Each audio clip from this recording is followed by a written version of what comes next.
College basketball is back. And as the season gets underway, we are starting to realize, there are some new coaches at new schools. And so the big question for them is, can they build their culture at their new program? And what does it mean to build a winning culture in college basketball? But more importantly, what does it mean to build a winning culture in our own lives? Let's unpack it.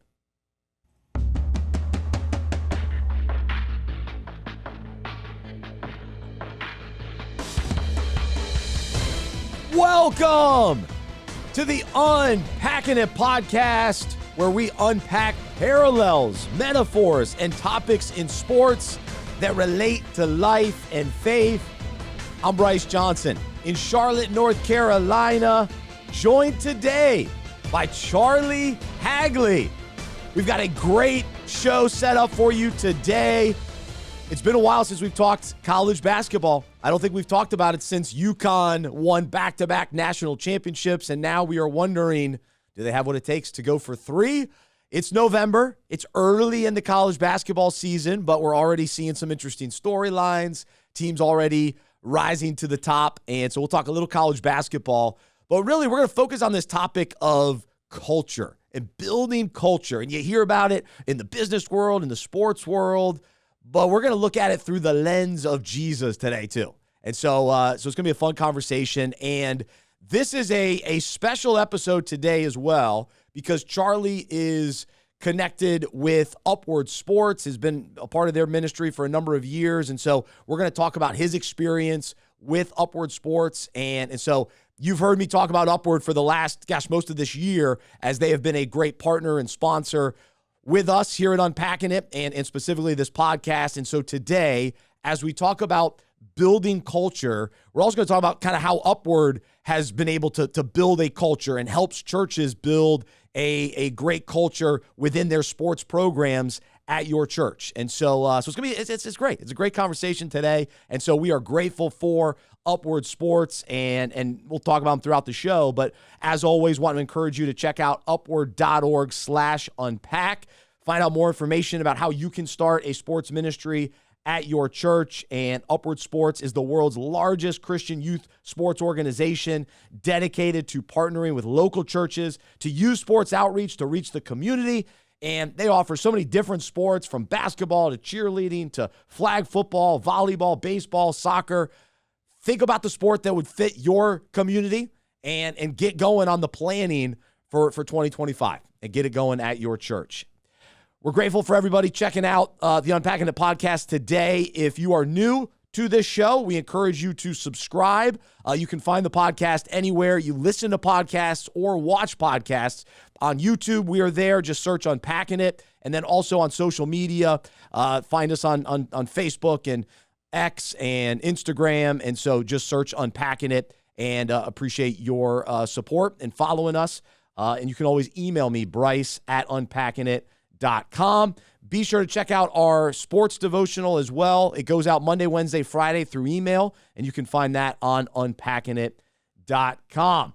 All right, let's say hello to our guest today. His name is Charlie Hagley. He was a part of Upward in Huntington as the league director for 12 years, basketball and cheerleading. He has been a part of the Marshall Thundering Herd radio network for men's basketball. He's been their color analyst for 8 years. He's a Marshall grad. He got a master's degree in sports administration. He previously coached high school and college basketball. He's actually been also in pharmaceutical sales for a couple decades. He's been married for 26 years and has 4 kids, ages 24 to 17. Man, Charlie, you lived a great life. We're glad to have you share some of your insight with us today here on Unpacking It. How are you doing? Hey, Bryce, doing well. Man, it's a privilege to be a part of your program. I enjoy watching all your guests and all the shows, and so thanks for having me. Absolutely. So we got to get this out of the way at the beginning. I'm an App State guy, and so for many years, Marshall has been one of our rivals, and so more so on the football side, but you're tapped in on the basketball side. But we'll let that slide. We can work together because we both love Jesus, and so we can make it happen. But how fun is it to be a part of the broadcast team and watch this Marshall basketball program? You know what, Bryce? Basketball has been a part of my life ever since I was a kid, and I love the game of basketball. I love, being a part of it now from the radio side. So I'm kind of a nerd. I love to get into the analytics. I still love to watch film, and so it's a blast and still have those relationships with the players and the coaches and to be a part of it. So it's just an absolute blast, and working with my partner Steve Cotton, and so we have a lot of fun with it, and I've been blessed to get to do that.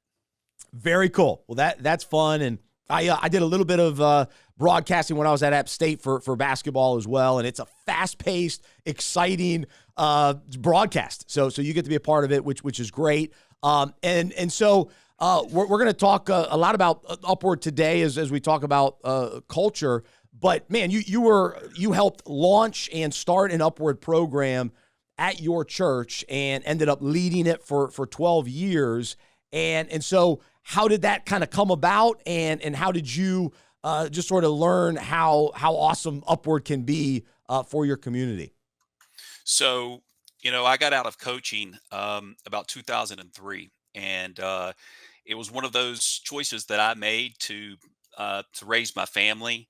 I have a lot of coaching friends out there who've been able to balance that, but I wanted to be a part of my kids' lives. I wanted to be able to coach their teams and go to school plays and all that sort of thing. And I knew it was going to be difficult because of the way I was wired, because I was all in.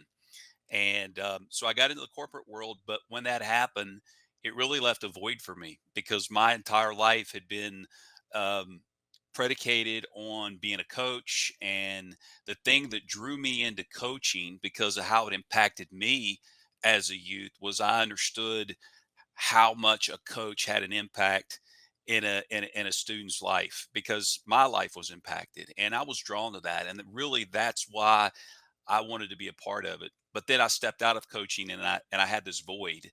And so one Sunday, if a friend of mine, Chuck, came up to me at church and he said, "Hey, have you heard about Upward Sports? Have you heard about Upward basketball and cheerleading?" And I hadn't. And he was familiar with it with somebody from out of state. So on the way home from church that day, I told my wife about it. And my wife was a cheerleader. She cheered in high school. She coached high school cheerleaders. She was into gymnastics.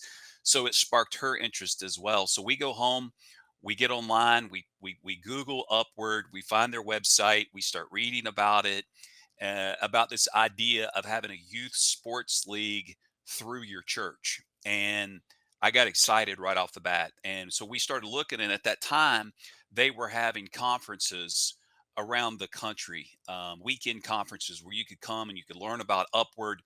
So we signed up for one. We went to Nashville, Tennessee. We sat on a weekend conference. The founder at the time shared the vision of Upward, and we got really, really excited. We came home. We shared it with our pastor. He was already on board. He already knew about Upward because of a family member in another state, and he immediately knew that the impact Upward could have in our community. So him, the leadership of the church, said, "We're on board. Let's do it." And so for that next year, we started preparing. We also partnered with a couple churches in our town, because Upward had let us know that there were a couple churches who had inquired about it. They hadn't gotten it off the ground. I met with them. We all came together. We had 3 gyms, and Bryce, I think that first year we had a little over 100 kids, and we got it rolling. And this year at our church, this was the 20th year that Upward, we branded it Upward of Huntington. Upward of Huntington has been running now for 20 years, and that's how we got started. Man, that's incredible. I love it. And I especially like the collaboration with other churches as well, and inviting their congregation and the communities around their churches as well to be a part of that. So, man, what a great story, and neat to hear how long it's been going. So you got it going. You were able to hand it off to somebody else who's been able to lead it moving forward. And so 20 years, that's pretty cool. That's neat. So, all right. So we'll talk more about Upward throughout the show. you're also a big college basketball guy. I love college basketball. Admittedly, I'm a Duke fan. I've been a Duke fan since I was in 5th grade. Went to App State, of course, pulled for my Mountaineers as well. And Dustin Kearns has done a nice job building that program up, but still root for Duke. And so my lens that I look through with college basketball is through the lens of the ACC and Duke basketball, and a tough loss last week to Kentucky. But just your kind of initial thoughts to the start of college basketball the last few weeks. What has stood out to you?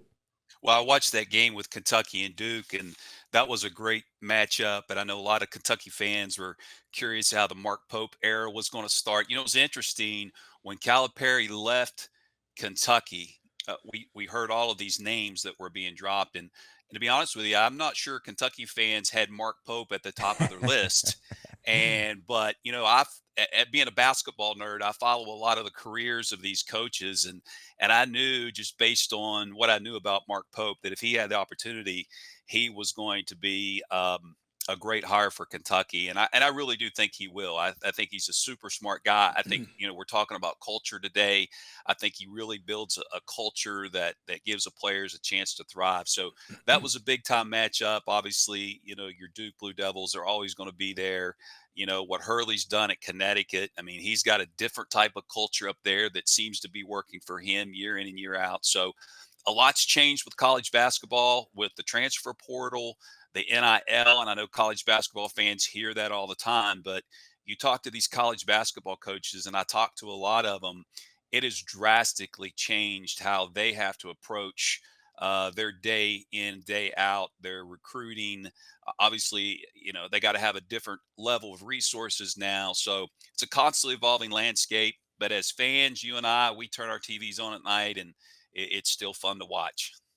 My biggest thought on just the culture of college basketball, and of course it's changed, since I started watching as a 5th grader, but I still always long for guys sticking around. That's the culture Yes. that I desire to see, and we see it in a different way now with the transfers. But a lot of these transfers, these are guys that have been around for a few years, and so they're veteran players.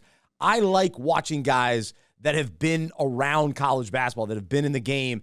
It's not ideal that they switch schools, but it's almost like, all right, I'll take it. At least when we get to March, these guys have been playing, 3-4 years. We get some more juniors, we get some more seniors, and some of even the bigger programs are able to snag some of those guys and fit them in with some of their, highly recruited young freshman guys. And so I don't like the all 5 freshmen, everybody's a, McDonald's All-American guy. That's tough for me. I like to see the veterans, and especially when they stay at the same school. That's always my favorite. But Well, I think that the case of that was what we watched with John Calipari, right? He had a little success a few years ago with the one and done model. I know Coach K played with it a little bit, but any coach who's been around will tell you that an older team has a better chance, more success. In fact, I think if you did the research and you went back and you looked at the NCAA championships over, say, the last 30 years, most of those teams are teams that are older. Well, now no with question. the transfer portal, you have the opportunity to be older every year. And I think that's what you're seeing is, and now, I mean, you still got the COVID year kids out there. So there's that element of an older kid. And, so that's what's allowed coaches to do. And I think that they have to do that. They have to be older if they want to compete. And then you're sprinkling in, your freshmen. I think that, some of the freshmen may not have as much opportunity as what they had in years past. The cream of the crop, the Cooper Flags of the world, are still going to have their opportunities. But it's changed the landscape. I'm like you. I enjoy watching these teams that are older, these veteran, these battle-tested players. Definitely creates a better product on the floor. That's right. So it's part of, you just kind of, we have to adapt as fans to the changing culture of college basketball to a certain extent. But part of the change every year as well is the reality that coaches change teams. And we see it especially with maybe younger coaches or guys trying to rise up the ranks in college basketball, go to bigger programs. And so we see the carousel, the coaching carousel. And what's fascinating to me as we look at some of these coaches that have switched teams, what they encounter and what they step into is the challenge of bringing their culture and building their kind of their philosophy of coaching and running a team and how they want things to operate and how they want their players to act, behave, carry themselves on and off the court. They go in there to say, all right, here it is. Here are my pillars. Here are my values. Here's what's most important to me. And it's just interesting to see how long it takes for certain coaches to establish that culture. And ultimately, all these coaches, they want to establish a winning culture.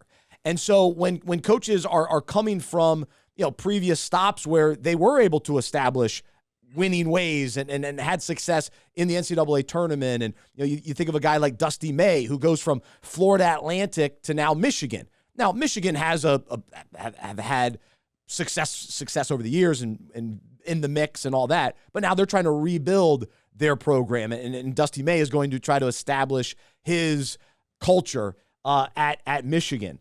And then, of course, John Calipari goes from Kentucky to Arkansas. And then Eric Musselman, he left Arkansas for USC. Andy Enfield went from USC to SMU. And Charlie, you mentioned Mark Pope, who takes over Kentucky following 2 NCAA tournament runs, or at least appearances, not really runs, but he was in the big dance at BYU. And so for you, Charlie, as a former assistant coach at Marshall and understanding the task at hand here for coaches to build a culture, establish their culture, what stands out to you, and how do you kind of take a look at some of these new situations for these coaches? Well, I think for any coach, they obviously, you talk about culture. Everybody uses that term.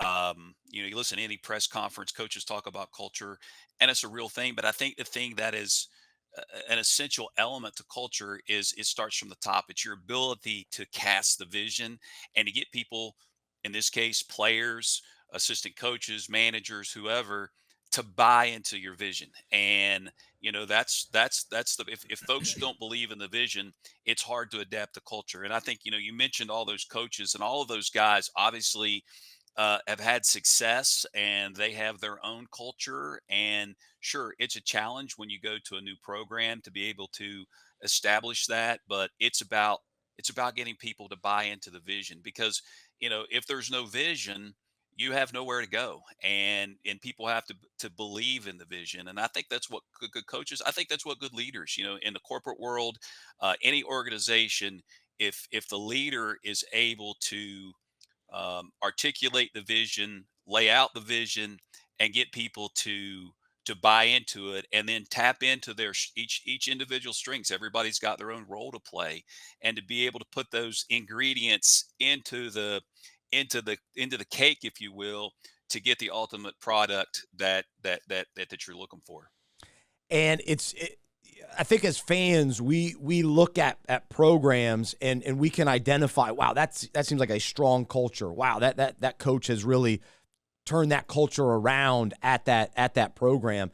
And even just from my perspective as an App State fan, when I was a student at App, the culture specifically of the football team, it was so evident. Like, man, these guys, many of them were walk-ons. They were under-recruited. And so they came in to App hungry and out to prove something. And there was a culture of that. The guys had to earn their spot and work really hard. There were no handouts. And so it was easy to root for a team like that. And especially as they started winning championships. And it's like, wow, I identified that. I could see, oh, wow, this is the culture that Jerry Moore has built. And you've seen now, even years later, coaches have come and gone at App, and the culture has remained the same because they built this culture at App. And sometimes a school or a program even exceeds what the coach can do, which is amazing too. And that's when you really see strong programs. But the values are evident, the type of players that are recruited, the type of coaches that fit that culture is a part of it. And so as we think about college basketball today, and we think about these coaches, it's like, okay, what do they value? What are those pillars? I think about Tony Bennett too, who's just stepped away from Virginia, but man, what a culture he built there. And now Ron Sanchez will try to continue that culture. But those guys, what do they value there? They play defense. They work the ball around. It's not about the high flying type of style, but that's what they've been about, and they've experienced a winning culture there. So I'm going on, but any thoughts on that, Charlie? Well, you mentioned Tony Bennett. Marshall played UVA a few years ago, and I followed Tony Bennett. He's one of the guys that, a ton of respect in the industry. But you're right, his culture you could easily identify. Right, Yes. he brought in high character guys. The style that was on the floor. They were always like, when you looked at the pace, they were one of if there's 368 teams, they were like 367 in pace. They were number one in defensive efficiency year in and year out. They had a style and a formula that worked for them. And obviously, Tony Bennett was able to cast that vision. Ron Sanchez saw him when he was at Charlotte. Great coach. He's going to continue that same culture at UVA. But again, it's about the culture, it's about casting the vision. And ultimately, those coaches finding success through that. That's right. That's right. So I looked up the definition of culture, and here's a definition, but it's the collection of shared beliefs, values, behaviors, and practices that define a group of people. And so when you think about the culture of a basketball program or a football program, what are the shared values and that they represent? And that's what's most important. That's what they emphasize more than other things. And so, some programs, they emphasize defense, some emphasize character, some emphasize talent. So let's just get the most talented guys in here. We want speed, we want athleticism, we want superstars, and that's their culture. And that's, the Kentucky culture with John Calipari, it was bringing the very best. They're gone to the NBA and their future first round picks, right? So that was the culture. But what is the shared belief, the values, and that kind of thing? So we're going to talk about this through the lens of Jesus and what it means and kind of the type of culture that he establishes and what does he value most and how do we live that out. But before we do that, curious your thoughts on this, Charlie, as you think about kind of Upward and the culture of Upward and starting an Upward program, at your church, and you saw, what it looked like to establish that culture within your church. What was that culture? What were the values that one, Upward as an organization had, but then you as a church kind of adapted to and built kind of your own culture, the Upward of Huntington? Well, first of all, myself, leadership of the church, those that were involved saw the opportunity of how much impact we could have in our community. I mean, you think about this, Bryce, on a given Saturday, if you've got 300, 400 kids in your league and you start doing the math, every kid's going to have two, three, four people come with them on game day.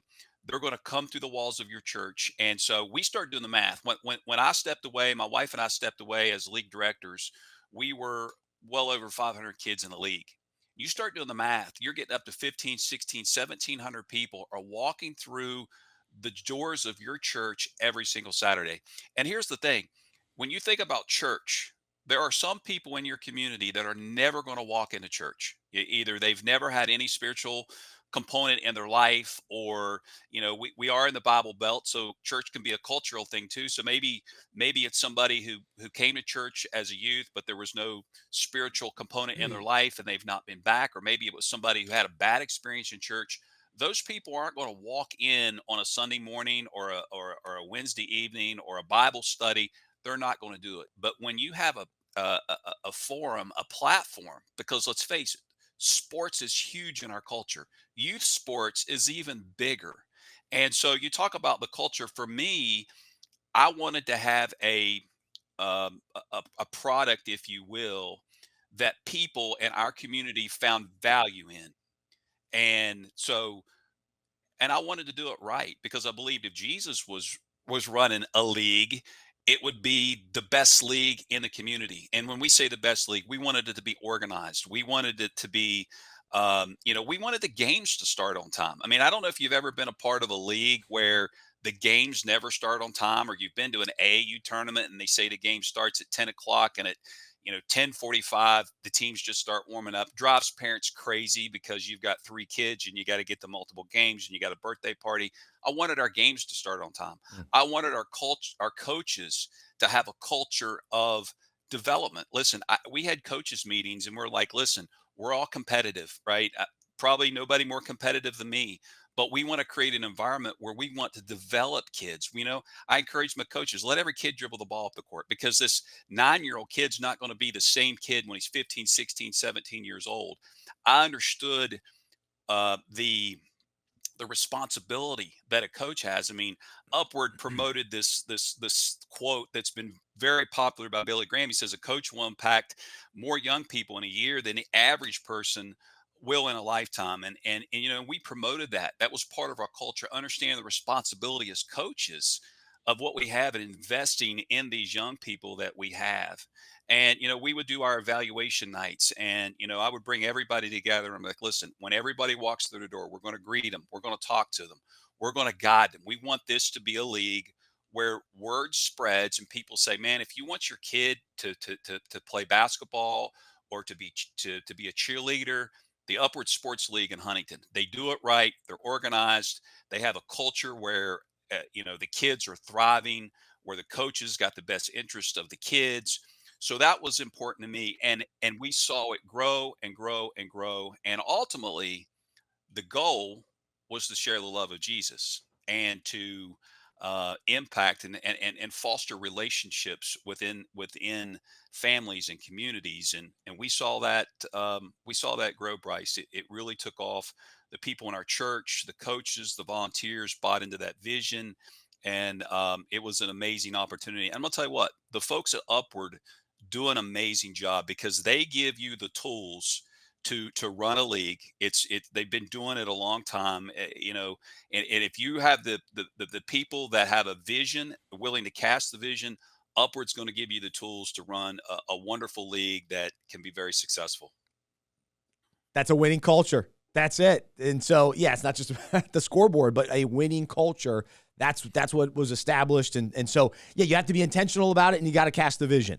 And you got to hold people, to the standards and to the values of, hey, this is what we're all about. This is what we're going to represent. So that's encouraging to hear. So if you're listening and maybe you've heard me talk about Upward the last few months and you go, man, this is awesome. Yeah, I gotta check it out. Upward.org/unpack, and they can help you get it going, and you can establish a similar league. And so you can learn from Charlie and what they've done up in Huntington, West Virginia with Upward. And so along those lines, that's one opportunity to build culture. My encouragement for all of us today, as we look at our own lives, is to consider, am I a culture builder? What does it look like to establish a culture in my own life, in day to day? What does it look like at home? What is the culture of our home? And are we working with our wives or husbands to say, hey, this is the culture that we want. These are the values that we want represented with our kids, and how we operate. What's most important? What are our pillars? And do we think about it? Or there is a culture, but what is that culture? And are we being intentional about a winning culture? And so think about it in at your church. Think about it in your neighborhood. And you go, how do I establish culture in my neighborhood? Well, are we setting the tone? Do you have a neighborhood that is the culture of serving one another, connecting with one another, that you're actually engaging in the lives of people around you? Or is it a culture of, as soon as you get home, the garage door goes down as quickly as possible? That's a culture of many neighborhoods. And so are we thinking about that? And for those of us that lead teams at work, that you have people underneath you, your teachers at school, it's what kind of culture are you creating? And so, Charlie, as you think about that, what comes to mind in your own life? Well, when you think about you and I talked about the Sermon on the Mount and the Beatitudes, and sort of the way that Jesus laid out for us as Christians of how to live our life. You look in Matthew chapter 5. Blessed are the poor in spirit, for theirs is the kingdom of heaven. Blessed are those who mourn, for they shall be comforted. And I think about that in my own life of being able to have a servant's mentality, having a humble mentality. And when I say humble, in the sense that I can't do this life on my own. I can't, in my own flesh. There are things in my own life that, apart from the power of the Holy Spirit, I'm going to live life through my own lens. And, so Jesus created this culture of, you know, his culture, and he gave us the playbook of how to do that, and that submission to him. And that's a daily choice every day, right? So every day I get up, it has to be a submission to the Holy Spirit, because he has a plan. I tell my kids, as I was raising them, I'm like, God gave us a playbook. God created us.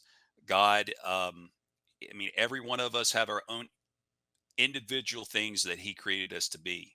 He also gave us an owner's manual on how to live life. And there's a way that God created life, and we get outside of those bounds. Life, that's it's I would equate it to, if you went and bought a brand new Corvette down in Bowling Green, Kentucky, and you had an issue with it, right? Who do you want it to who you want it to work on? The people who created the Corvette, the people who manufactured the Corvette, or do you want to go try to figure it out on your own? No, you're going to take it to the people who created it, who know it inside out. So God's given us the playbook. We talk about the culture that you've talked about. God gave us that, through the Beatitudes, how to live our life. And and again, that's a daily choice that we have to make each day. That's right. Yeah. No, I'm glad you brought that up, because what I want us to sort of unpack a little bit further today is, okay, in God's word, there are many, he reveals what he values, what's most important. And to your point, yeah, it's the owner's manual. He's the creator. Here's the best way to live. Here's what it looks like. And so when Jesus came to earth, he modeled it, he lived it out. And so what did he do though? He tried to establish his kingdom, his culture, his way of doing things for the people. And so he would teach and explain, here's what it looks like. Here's how you live. And then he would live it out, and the followers with him could see him. And now, we read God's word to understand, okay, who Jesus is and what he did and how he lived. And now we want to model that. And so do we value the same things that Jesus did and does? Or are we sucked into just the culture, the changing culture all around us, that, whoever's trying to, the media, the government, whoever's trying to establish, ultimately the enemy is trying to establish this other culture? Or do we understand, wait, no, this is the culture that God has designed and wants us to live in as his followers? And so, I think about all these coaches that took over for their programs, and, John Calipari goes to Arkansas, and Dusty May goes up to Michigan, and, they, to Charlie's point earlier, they cast the vision. They say, hey, here's what we value. Here's what I value as a coach. Here's how we're building this program. And so as I think about that, I think about Jesus at the Sermon on the Mount, and he's talking to his disciples. And there was also a crowd of people there too, kind of wondering, going, all right, what's this Jesus all about? What's he teaching? But in the Sermon on the Mount, there are a few verses here considered the Beatitudes. Here's what it means to be blessed. And so, you think about the coach, here's how we want to build a winning program. In Jesus's kind of terms, it's a blessed life. And so sometimes we throw that word around. Well, what does blessed mean? Well, we want to be spiritually prosperous. We want to be at peace. We want to experience joy. We want to experience the blessings of knowing Jesus and living with Jesus and the way that he has designed us to live. And so he lays out this, hey, here's what it looks like. Here's my culture. Here's my kingdom. Here's the way. So here you go. This is Matthew 5, 3 through 11. And Charlie read a couple of these, but blessed are the poor in spirit, for theirs is the kingdom of heaven. Blessed are those who mourn, for they shall be comforted. Blessed are the meek, for they shall inherit the earth. Blessed are those who hunger and thirst for righteousness, for they shall be satisfied. Blessed are the merciful, for they shall receive mercy.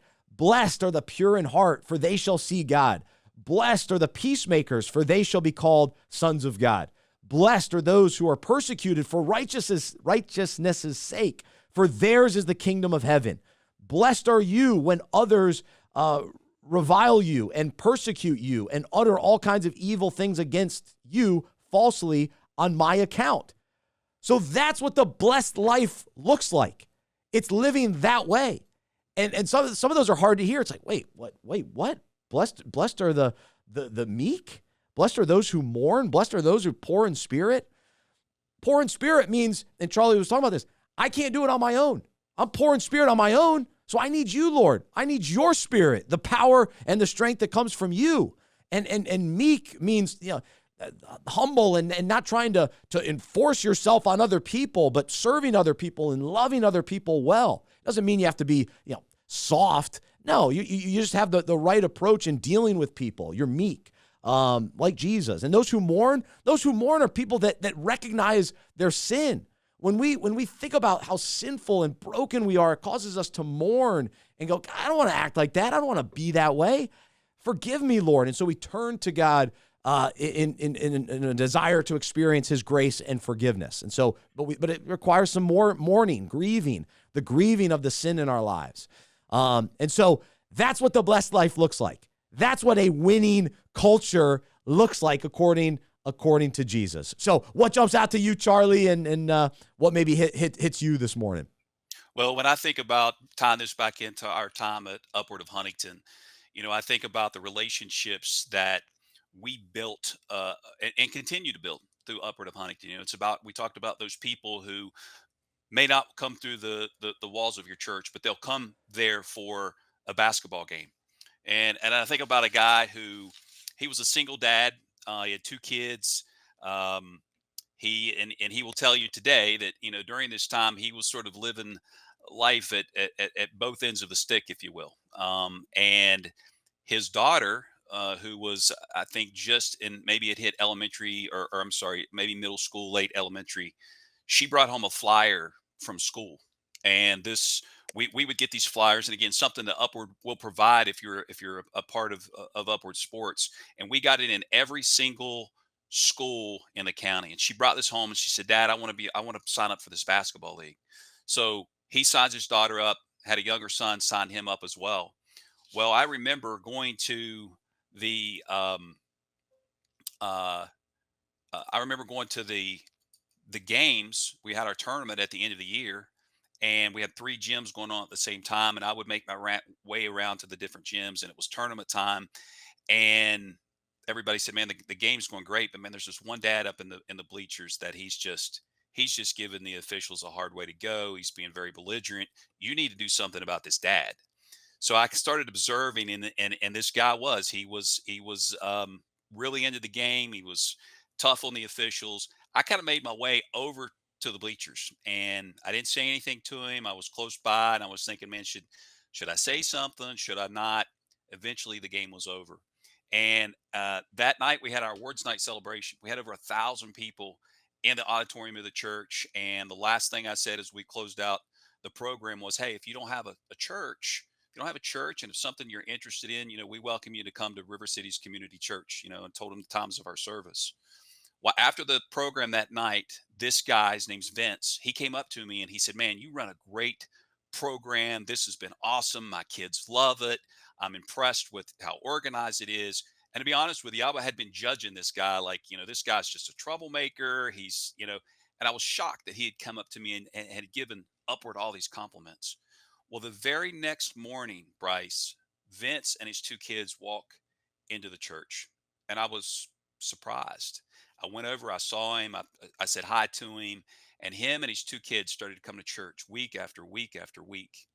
Eventually, Vince and his two kids gave their life to Christ. Mm. Through that process, God got a hold of their heart. Vince immediately started getting involved with Bible studies. He was a small business owner. He really, to his own admission, didn't know anything about the Bible.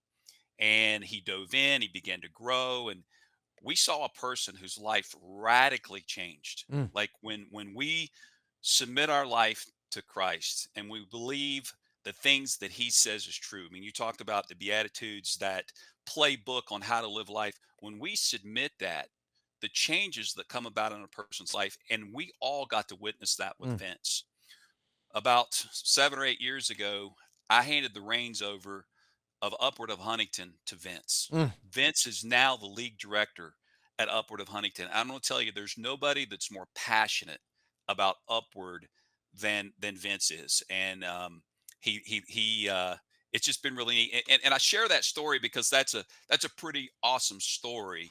But I can tell you there are multiple stories of people's lives who were radically changed because they came to a basketball, they signed their kid up. There were people in the church that loved on them, relationships were developed, the gospel of Jesus was shared. 20 years later, there are people that are still coming to the church who were there because of a relationship that was driven because of Upward of Huntington. Mm, And again, that same culture that Jesus lays out for us, being able to imitate that, live it yeah. out, that's when we see things change in people's lives. It's powerful. Man, what a story. That's incredible. And it should encourage and inspire all of us to whatever area. So yeah, we encourage you to start an Upward program and build that culture and experience the life change and take that mentality to all areas. What does it look like to change the culture at work and to change the culture in your neighborhood and in your home? And do we understand what Jesus has said? Do we know his word? And do we understand the values and the ways to live the blessed, winning life according to him? And so when we start living that out and we set the tone and we start establishing and building that culture in these different areas, God moves in amazing ways, and then he starts moving in the lives of guys like Vince. And so we as followers of Jesus, we lead the way. And so it takes, the intentionality and again, paralleling it back to the college basketball coaches. They lead the way. And then their players buy in and they start to listen. And so Jesus leads the way, and then we buy in, and then we set the tone and we establish culture in these different areas, and then others buy in. And now all of a sudden they grow, and then it goes on and on and on, and we see the multiplication of Jesus followers and the ways that God works through all of that. So it's fun. It's fun to think about and love hearing that story through the lens of Upward. And I hope that all of us just seek the Lord to say, okay, what ways do I need to change the culture around me and kind of what I've established, and what pillars and values am I living by?